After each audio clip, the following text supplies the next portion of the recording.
నమస్కారం అండి. మనం డే 4 తెలుగులో భాగంగా మనం పార్ట్ 2 వీడియో ఇప్పుడు వరకు మనం భాషా భాగాలు చెప్పుకున్నాం కదా. ఇక పార్ట్ 2లో భాగంగా మనం విభక్తుల గురించి తెలుసుకుందాం. ఈ విభక్తులు అనేవి ఎందుకు తెలుసుకోవాలి అంటే అండి, మనకు తెలుసు చిన్నప్పటి నుంచి చదువుకుంటూనే ఉన్నాం. దూమూగులు ప్రథమ విభక్తి, చేతన్ చేతోళ్ళతో తృతీయ విభక్తి ఇలా చదువుకుంటూనే ఉన్నాం. కానీ అంతటితో సరిపోతాయా? మనకు వచ్చిన మన పేపర్లన్నీ అలానే అడుగుతున్నారా? మనకు వచ్చిన పేపర్లు ఎప్పుడు అలా ప్రశ్నలు అడగడం. అంతకుముందు వచ్చిన పేపర్లు అంటే సరిపోయేది, కానీ ఇప్పుడు వాడు అడిగే విధానం కూడా మారిపోయింది. అలానే వాడు ఎలా అడుగుతున్నాడో దానికి తగ్గట్టుగా మన విధానం కూడా మనం మార్చుకోవాలి, చదివే విధానాన్ని మనం మార్చుకోవాలి. అందుకని ఈ విభక్తుల్లో ఈరోజు కొత్తగా ఏం తెలుసుకుందాము అంటే, ముందు వాటి గురించి తెలుసుకునే ముందు ఈ టాపిక్లో ఒకసారి వెళ్దాం. ఈ విభక్తులు అంటే వాక్యాలలో ఉన్నటువంటి పదాల మధ్య సంబంధాన్ని తెలియజేయడానికి ఈ విభక్తుల్ని మనం ఉపయోగిస్తామండి. ఈ విభక్తుల్ని మనం ఉపయోగించడం జరుగుతుంది. అంతేకాకుండా ఆ పదాలకు సరైన అర్థాన్ని ఇవ్వడానికి, ఆ పదాల మధ్య సరైన అర్థాన్ని ఏర్పరచడానికి ఈ విభక్తులు అనేవి ఉపయోగించడం జరుగుతుంది.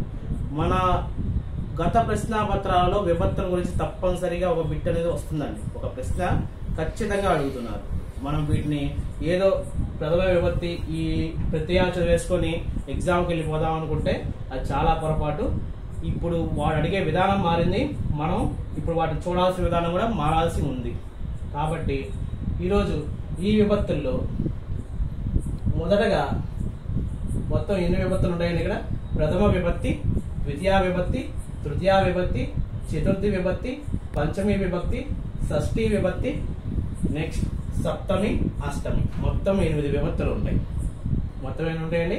8 విభక్తులు ఉంటాయండి. ఈ విభక్తులకు మరియు కొన్ని ప్రత్యయాలు అనేవి చేరడం జరుగుతాయండి. మనం ప్రత్యయాల గురించి ఎక్కడ చెప్పుకున్నామండి? మనం స్టార్టింగ్ లో పారిభాషిక పదాలు అనే ఒక టాపిక్, ఒక వీడియోలో మనం వాటి గురించి చెప్పుకోవడం జరిగింది. ఆ ప్రత్యయాలు ఏమేమిటంటే ఇక్కడ ఇవ్వడం జరిగింది. ముందుగా ప్రథమ విభక్తికి సంబంధించినటువంటి ప్రత్యయాలు చూద్దామండి. అవి ఏంటంటే డు, ము, వు, లు. ఇక్కడ చూడండి, డు, ము, వు, లు. ఇవి ప్రథమ విభక్తికి సంబంధించినటువంటి ప్రత్యయాలు. ఇవి వేటికి వస్తాయంటే, ఇక్కడ సందర్భాన్ని కూడా నేను రాశాను, ఒకసారి చూడండి, గమనించండి. వీటిని నామవాచకాలు అని పిలుస్తారు. నామవాచకాలు ఇవి మాత్రమే ఈ ప్రథమ విభక్తికి సంబంధించినటువంటి ప్రత్యయాలు రావడం జరుగుతుంది. ఉదాహరణకు చూడండి, రామః అనే సంస్కృత పదాన్ని మనం తెలుగులో తెచ్చుకునే ముందు ఈ ప్రత్యయాలు ఉపయోగించామన్నమాట. రాముడు, రామః కాస్త రాముడుగా మారిపోయింది. నెక్స్ట్ పుస్తకం అనే సంస్కృత పదాన్ని తెలుగులో తీసుకొచ్చే ముందు మనం దానికి ము అనే ప్రత్యయం తీసుకురావడం వల్ల పుస్తకముగా మారిపోయింది. విష్ణువు, విష్ణువు. బాలః, బాలలు. ఇలా ప్రథమ విభక్తికి సంబంధించినటువంటి ప్రత్యయాలను మనం నామవాచకాలకు ఎక్కువగా ఉపయోగించడం జరుగుతుందండి. ఈ విభక్తులు అనేవి మనం ప్రధానంగా కేవలం 1 మార్కు వస్తుందనే కాదండి, వీటి నుంచి 2 మార్కులు రావడానికి కూడా అవకాశం ఉంది. మరొక అంశంలో ఎక్కడ వస్తాయంటే సమాసాలు, తత్పురుష సమాసాలన్నీ విభక్తుల మీద ఆధారపడి ఉంటాయి. మనం విభక్తులు కనుక పర్ఫెక్ట్ గా నేర్చుకోగలిగితే ఆ 2 మార్కులు మనవే, దాంట్లో నో డౌట్, ఎలాంటి సందేహము లేదు. కాబట్టి ఈ విభక్తుల గురించి చూద్దాం. ప్రథమ విభక్తి గురించి ఇప్పుడు చూసారు కదా. ఇక రెండవది వచ్చేసరికి ద్వితీయ విభక్తి. ద్వితీయ అంటేనే 2 అని అర్థం. దీంట్లో ద్వితీయ విభక్తికి సంబంధించి ప్రత్యయాలు చూడండి. నిన్, నున్, లన్, కూర్చి, గురించి. నిన్, నున్, లన్, కూర్చి, గురించి. వీటికి సంబంధించి ఒక ఉదాహరణ చెప్తా వినండి. రాముడు పక్షు బొమ్మ గీశాడు. ఏ బొమ్మ గీశాడు? పక్షుల బొమ్మ గీశాడు. రాముడు పక్షుల బొమ్మ గీశాడు. ఇక రాముడు సీత చెప్పాడు. రాముడు సీత చెప్పాడు అనే దాంట్లో సరైన అర్థం లేదు. అదే కనుక మనం అక్కడ రాముడు సీత గురించి చెప్పాడు అనే ప్రత్యయాన్ని ఉపయోగించడం వల్ల ఒక వాక్యం యొక్క భావం మారింది, దాని యొక్క అర్థం మొత్తం మారిపోయింది. చూసారుగా ఇక్కడ ద్వితీయ విభక్తికి సంబంధించినటువంటి ప్రత్యయాలు ఎలా వాడాలో. నీ, ను, లన్, కూర్చి, గురించి. నీనుల, కూర్చి, గురించి అనే ప్రత్యయాలు ఈ ద్వితీయ విభక్తులు రావడం జరుగుతాయి. ఇక ఏ సందర్భంలో వాడతారంటే వీటిని కర్మను తెలియజేయడంలో, ఒక వాక్యంలో ఉన్నటువంటి కర్మలన్నీ తెలియజేయడానికి మనం ఈ ద్వితీయ విభక్తికి సంబంధించినటువంటి ప్రత్యయాలు ఉపయోగించడం జరుగుతుందండి. ఒక వాక్యంలో కర్మ ఉందా లేదా అని మనం ఎలా తెలుసుకోవచ్చండి? వీటికి సంబంధించినటువంటి ప్రత్యయాలను ఉపయోగించడం జరుగుతుంది. రాముడు రావణుడు చంపాడు, సరైన అర్థం లేదు ఇక్కడ. ఈ వాక్యానికి సరైన భావం లేదు, అర్థం లేదు. రాముడు రావణుడు చంపాడంటే ఎలా ఉంది? బాగులేదు. అదే కనుక ద్వితీయ విభక్తి ప్రత్యయమైనటువంటి ఈ నీ తీసుకొచ్చే రాముడు రావణుడిని చంపాడు, ఇక్కడ చూడండి, ద్వితీయ విభక్తి ప్రత్యయమైనటువంటి రాముడు రావణుడిని చంపాడు అనేది యాడ్ చేయడం ద్వారా ఆ వాక్యంలో ఉన్నటువంటి అర్థం మొత్తం వచ్చేసింది. ఇక ఇందులో రాముడు అనేది కర్త. రాముడు ఎవరిని చంపాడు? రావణుడిని. కర్మ. ఇలా కర్మను తెలియజేసేది ద్వితీయ విభక్తి.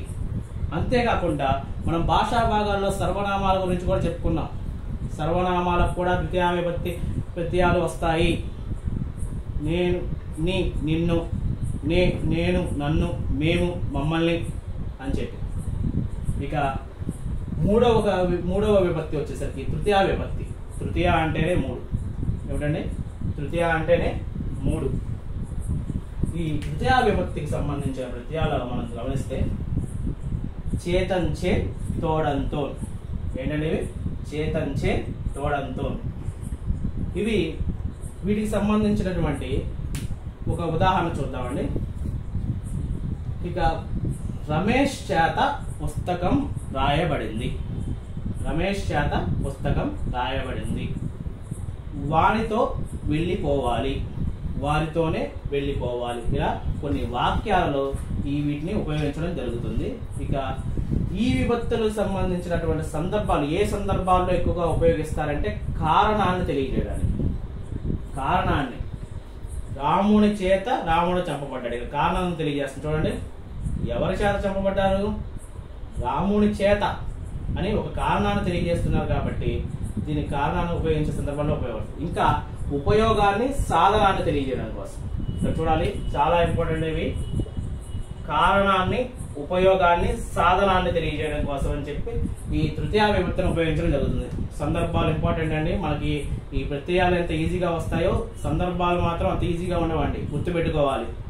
వాటికి ఎగ్జాంపుల్స్ కూడా మనకి అన్ని టెక్స్ట్ బుక్లు ఇవ్వడం జరిగింది. ముఖ్యంగా 7వ తరగతి టెక్స్ట్ బుక్లో మీ ఇక్కడ పేజీ నెంబర్లు కూడా నేను మెన్షన్ చేశాను. ఒకసారి ఆ పుస్తకాలు దగ్గర పెట్టుకొని మా క్లాస్ వినండి.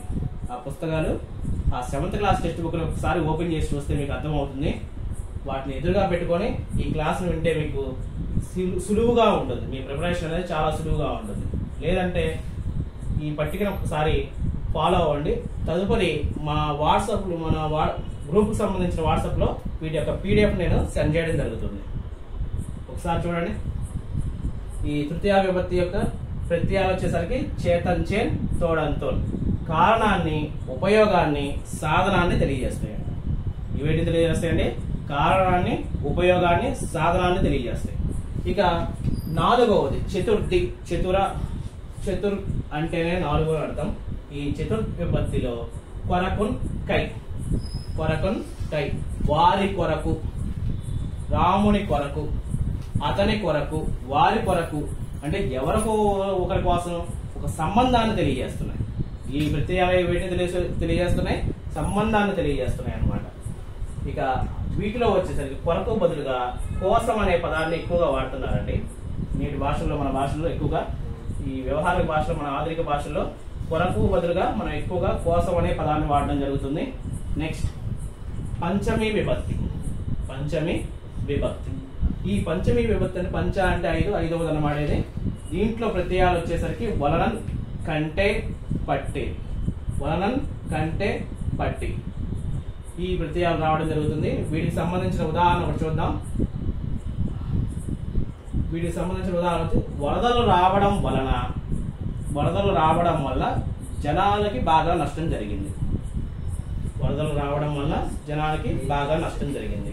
ఇక్కడ వలన అనేది ప్రత్యయాన్ని వాడడం జరిగింది వాక్యంలో. ఇక ఏ సందర్భాల్లో వీటిని ఎక్కువగా ఉపయోగిస్తారు అంటే అపాయాలు. అపాయాలు అంటే వరదలు, సునామీలు, ఇలాంటి ప్రకృతి వైపరీత్యాలు ఇలాంటి వాటన్నిటిలో ఈ పంచమీ విభక్తిని ఎక్కువ ఉపయోగించడం జరుగుతుంది. ఇందాక చెప్పినటువంటి వర్షాలు ఎక్కువగా కురవడం వల్ల వరదలు రావడం సంభవించింది. ఇందాక చెప్పుకున్న ఉదాహరణలో కూడా చెప్పాక ప్రజలు చాలా ఇబ్బంది పడ్డారని ఆ ఉదాహరణలో భాగంగా మనం వలన అనే దాన్ని ఉపయోగించాం అన్నమాట. అపాయం. ఇక రెండవది భయం. ఈ ప్రకృతి వైపరీత్యాలు సంభవించినప్పుడు మనకు భయం అనేది కలుగుతుందిగా. ప్రజలందరూ ఇబ్బంది పడ్డారు. ఈ వరదలు రావడం వలన ప్రజలు ఇబ్బంది పడ్డారు. ఇది రెండవది భయం. ఇక మూడవ సందర్భం వచ్చేసరికి పరాజయం. శ్రీకృష్ణుడి వలన పాండవులు విజయం సాధించారు అనే దాంట్లో మనం పరాజయాన్ని సూచిస్తుంది కాబట్టి ఈ వలన అనే ప్రత్యయాన్ని ఈ మూడు అంశాలకు మనం ఉపయోగిస్తాం. ఏమిటంటే ఇంపార్టెంట్ గుర్తుపెట్టుకోవాలి. వీటిని టెక్స్ట్ బుక్ లో మెన్షన్ చేశారు అంటే ఖచ్చితంగా మన పేపర్లో అడుగుతానికి అవకాశాలు ఉన్నాయి. ఒకప్పుడు అంటే మనకి ఇవన్నీ ప్రత్యయాలు అడిగేవాడు అనమాట. పంచమీ విభక్తి ప్రత్యయాలు ఏవి కింది వాటిలో అని అడిగేవాడు. ఇప్పుడు అట్లా అడగట్లేదు. ఫర్ ఎగ్జాంపుల్ ఒకటి చూడండి. కింది వాటిలో అపాయం, భయం, పరాజయానికి సంబంధించిన ప్రత్యయం ఏది? అపాయం, భయాన్ని, పరాజయాన్ని తెలిపే ప్రత్యయాలు ఏవి అని అడుగుతాడు కింద వాటిలో. ఇలా వాడు అడిగే విధానం మారిపోయింది అనమాట. మనం కూడా ఇలా ప్రిపేర్ అవ్వాల్సి ఉంటుంది. ఖచ్చితంగా గమనించండి వీటిని. ఇక వలన కంటే ఈ రెండో దాన్ని చూద్దాం.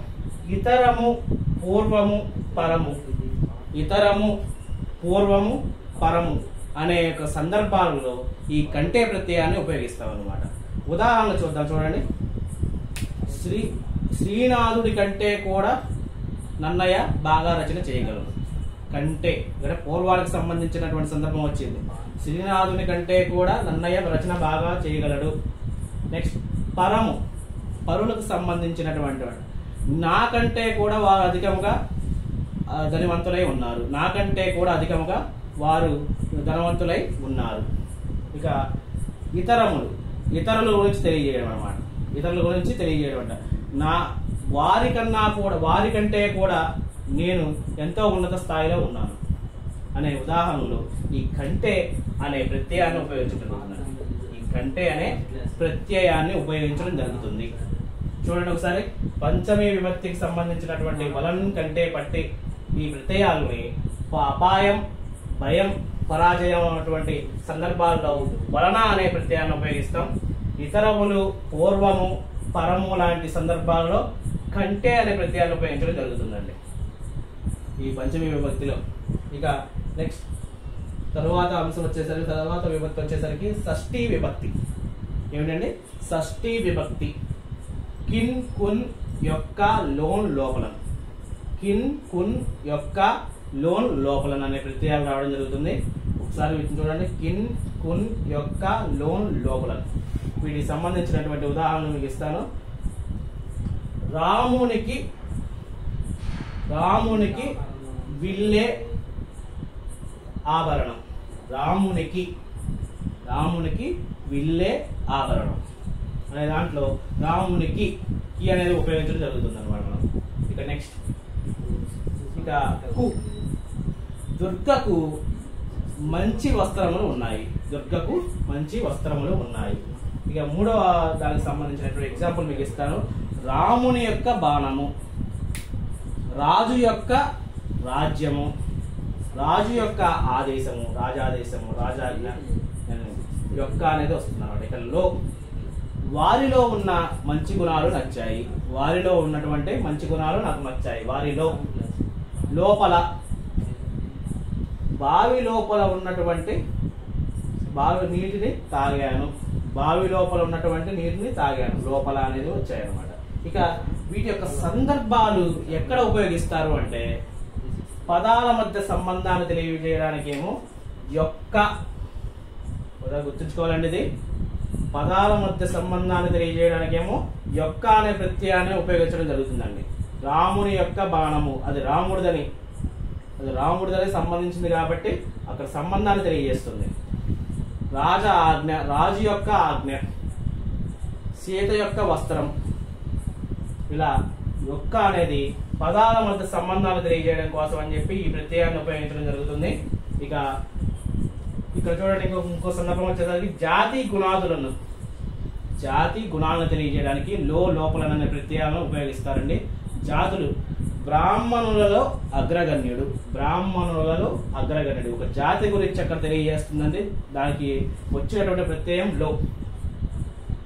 గుడి లోపలి విగ్రహాలు చాలా అందంగా ఉన్నాయి.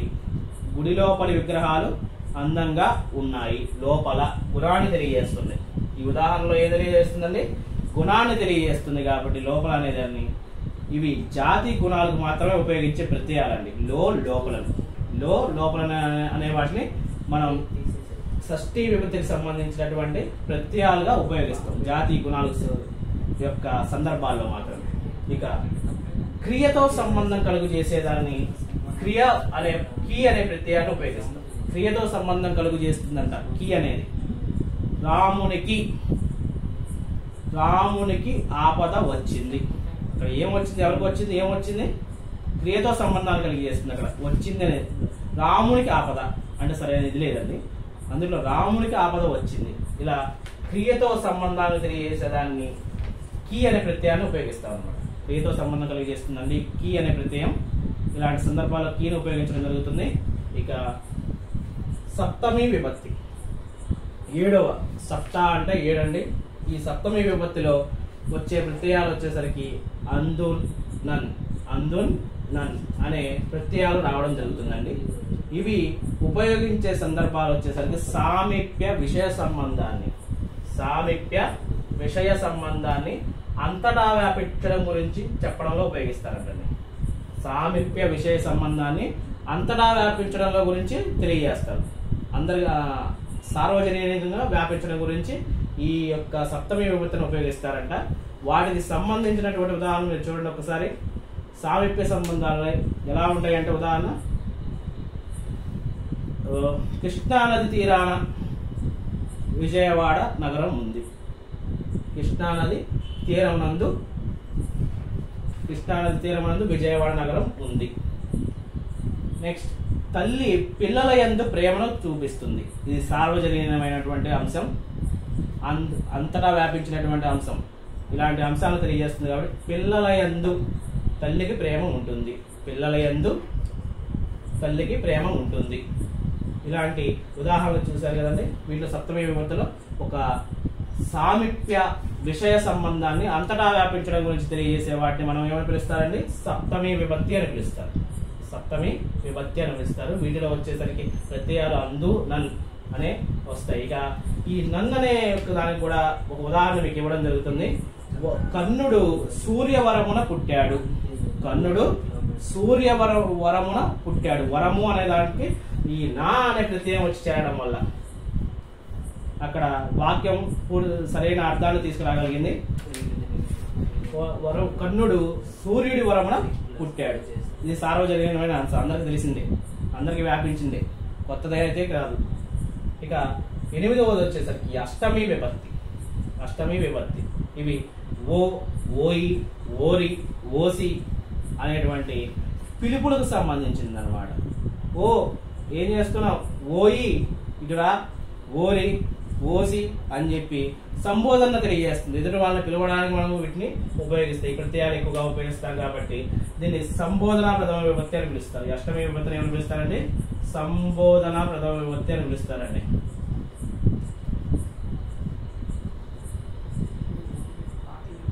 ప్రథమ విభక్తి, సంబోధన ప్రథమ విభక్తి. ఒకసారి చూడండి, విభక్తుల్లో ప్రథమ విభక్తి ప్రత్యయం వచ్చేసరికి డోమో ఊలు. వీటిని నామవాచకాల్లో ఎక్కువగా ఉపయోగించడం జరుగుతుంది, వాటికే ఎక్కువ ఉపయోగిస్తారు. నెక్స్ట్, ద్వితీయ విభక్తి నేను, లన్, కూర్చి గురించి. ఇవి కర్మను, ఒక వాక్యంలో ఉన్నటువంటి కర్మను తెలియజేయడానికి ఈ ప్రత్యయాలను ఉపయోగించడం జరుగుతుందండి. ఇక తృతీయ విభక్తి చేతన్ చేత్, తోడంతో కారణాన్ని, ఉపయోగాన్ని, సాధనాన్ని తెలియజేయడం కోసం అలాంటి సందర్భాలలో ఎక్కువగా ఈ తృతీయ విభక్తికి సంబంధించినటువంటి ప్రత్యయాలను ఉపయోగిస్తారు. చతుర్థి విభక్తి కొరకొన్కై అంటే ఆ వ్యక్తితో ఉన్నటువంటి సంబంధాన్ని తెలియజేయడానికి కూడా వీటిని ఉపయోగిస్తారు. కొరకుకు బదులుగా ఈ కాలంలో ఎక్కువగా కోసము అనే పదాన్ని ఉపయోగిస్తున్నారండి.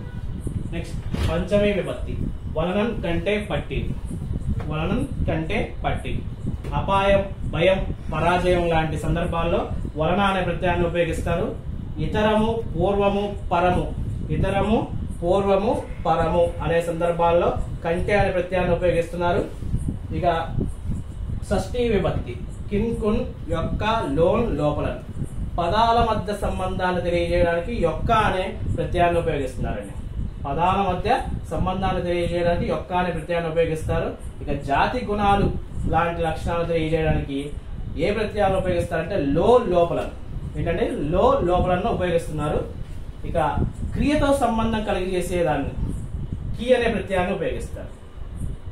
క్రియతో సంబంధం కలిగజేసేటువంటి అంశాలకు మనం కీ అనే ఈ ప్రత్యయాన్ని ఉపయోగించడం జరుగుతుంది. ఇక సప్తమీ విభక్తి. అందు, నన్. సామీప్య విషయ సంబంధాన్ని అంతటా వ్యాపించడంలో గురించి చెప్పడంలో ఈ యొక్క ప్రత్యయాలు ఉపయోగిస్తారండి.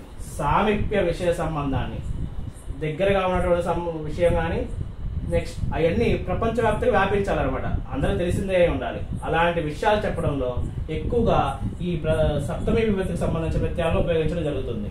ఇక చివరిది అష్టమి విభక్తి లేదా సంబోధనా ప్రథమ విభక్తి. దీని సాధారణ సంబోధనా ప్రథమ విభక్తి అని పిలుస్తారు. దీన్ని ఓ, ఓయి, ఓరి, ఓసి అనే ప్రత్యయాలు రావడం జరుగుతుంది. వీటిని ఎదుటి వారిని మనం పిలవడంలో, సంబోధించడంలో ఉపయోగిస్తాం కాబట్టి వీటిని సంబోధనా ప్రథమ విభక్తి అంటారు. ఇవండి విభక్తులకు సంబంధించినటువంటి అంశాలు. వీటిని 7th క్లాస్ టెక్స్ట్ బుక్ లో ఇవ్వడం జరిగిందండి. అవి పేజ్ నెంబర్ కూడా నేను ఇక్కడ మెన్షన్ చేశాను, ఒకసారి గమనించాలి. వీటన్నిటిని దగ్గర పెట్టుకొని చూసుకోండి. వీటి కేవలం 1 మార్కే కాదని 2 మార్కులు కూడా వస్తాయి. ఇవి సమాసాల్లో కీలక పాత్ర పోషిస్తాయి. తత్పురుష సమాసాలన్నిటికీ ఇవే ఆధారాలు. బాగా ఒకసారి చూసుకోండి. వీటికి సంబంధించిన పీడిఎఫ్లన్నీ మేము మా గ్రూపులో మేము యాడ్ చేస్తాం. ఒకసారి వాటిని చూసుకోండి, బాగా ప్రిపేర్ అవ్వండి, టెక్స్ట్ బుక్ దగ్గర పెట్టుకోండి. అండ్ మాకు సపోర్ట్ చేసినందుకు ఇంతవరకు మీకు ధన్యవాదాలు. మా ఛానల్ని షేర్ చేయండి, లైక్ చేయండి, సబ్స్క్రైబ్ చేయండి. ఇక సోమవారం నుండి మా MS ట్యూటోరియల్కి సంబంధించినటువంటి యాప్ను లాంచ్ చేయడం జరుగుతుందండి. ఇక ఆ యాప్లో మీకు ఉచితంగా టెస్టులు కూడా నిర్వహిస్తామండి. అందరూ మా యొక్క షెడ్యూల్ ఫాలో అవుతూ వాటిని రాసి మీ అందరూ ఉత్తీర్ణులు అవ్వాలని కోరుకుంటున్నాను. ధన్యవాదాలు.